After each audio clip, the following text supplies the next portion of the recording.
Ready start. दरअसल हर किसी खास मौके का एक वक्त मुकर्रर होता है। हर साल ठंड की शुरुआत के साथ ही पराली पर सियासत का भी ऐसा ही दौर आता है। जलाई जा रही पराली के धुएं से प्रदूषण पर सत्ता विपक्ष से लेकर टीवी पर चलने वाली बहसों में आरोप प्रत्यारोप उफान पर होते हैं।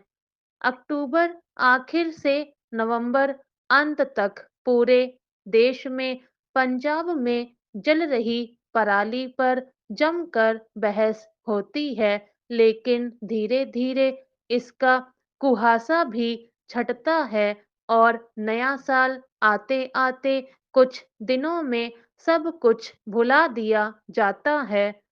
पूरा देश राष्ट्रीय राजधानी क्षेत्र यानी दिल्ली एनसीआर के प्रदूषण को देखकर दंग रहता है और केवल पंजाब की जलती पराली को कोसा जाता है। लेकिन हकीकत यह है कि देश के दूसरे कई भागों में भी इससे कम या बराबर ऐसा ही प्रदूषण रहता है।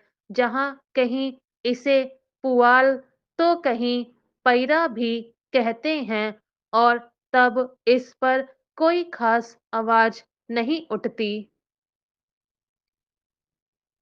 एक सच्चाई भी है कि इसी नवंबर के पहले हफ्ते में दुनिया के सबसे प्रदूषित देशों में हम शीर्ष पर रहे। वायु प्रदूषण की वजह पराली जलाने के साथ दिवाली के पटाखों का धुआं भी रहा। इसके अलावा गेहूं कटने के बाद खेतों में बची जड़, जिसे नरवाई कहा जाता है, को जलाने की समस्या मार्च अप्रैल में शुरू हो जाती है। कई गेहूं उत्पादक राज्यों में पूरे खेत के खेत जलते देखे जा सकते हैं। इस पर भी उतनी ही जिम्मेदारी और संवेदनशीलता जरूरी है जितनी पराली को लेकर होती है। यह भी पूरी तरह सच है कि जलवायु परिवर्तन को बढ़ावा के लिए जंगल की आग के बराबर ही इंसानों द्वारा फैलाया जा रहा प्रदूषण भी कोई कम नहीं है।